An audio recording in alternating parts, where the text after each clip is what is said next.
everyone, we're going to keep working on subtracting two-digit numbers. Get out your math, practice workbook, and a pencil. Open up to page 166.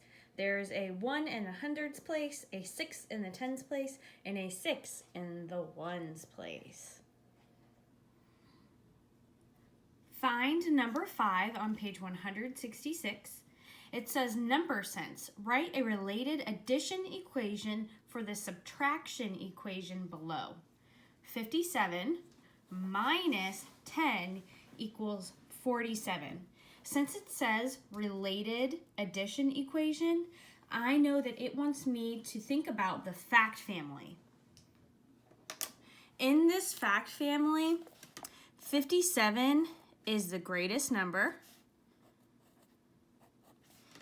then 47, and then 10.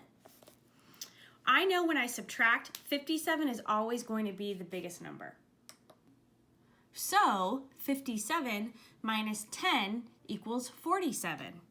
You could also do 57 minus 47, and that's going to equal, that's right, 10, because it's the other number in our fact family. If I'm going to come up with an addition equation for this fact family, I know now that the biggest number can't go in the beginning, but it's going to come at the end of the number. Since I know 57 is going to be in this place at the end of the equation, what numbers could you put here? Could I put 10 here and 47 here? What if I put 47 here and 10 here? That's right, it doesn't matter. You could add these numbers any way. We could do 10 plus 47 equals 57, or you could do 47 plus 10 equals 57.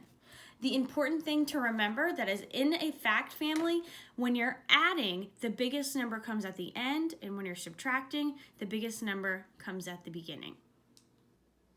Turn to page 167. Let's work on number 1. John puts 40 songs onto a playlist. He takes 10 songs off. How many songs are still on the playlist? Let's go back and underline the important information.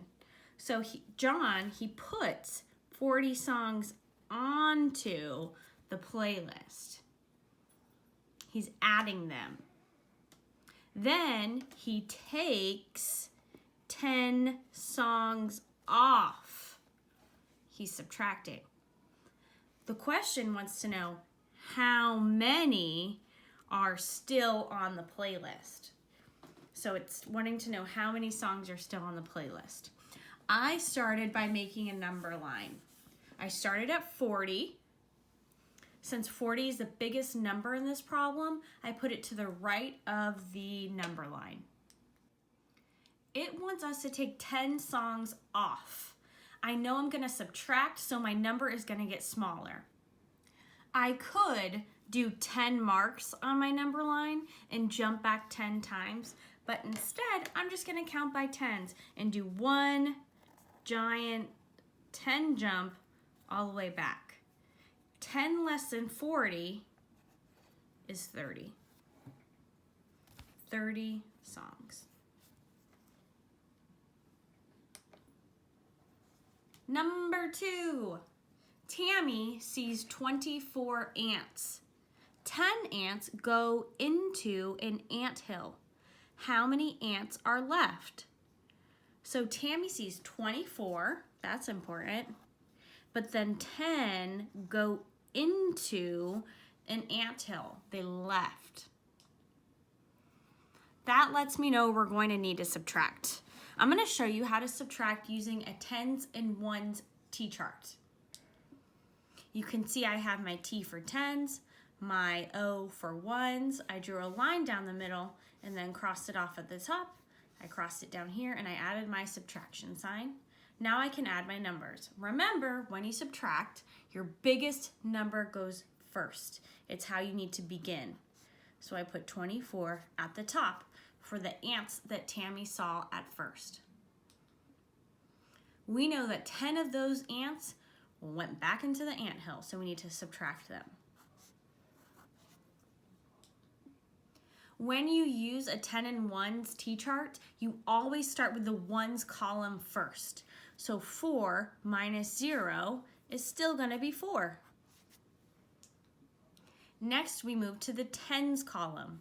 2 minus 1 is going to be 1.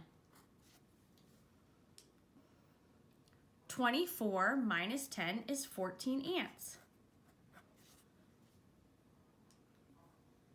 I'm going to check my work with a representation. So first I draw the number that we had at the beginning of the story, the 24 ants. 10, 20, 1, 2, 3, 4. 24 ants. Now I need to show the 10 that went into the anthole. So I'm going to take this 10 and say, bye-bye ants. You're in the anthole now.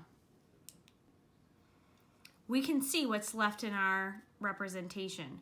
1 10 rod and then 4 units. That's 14.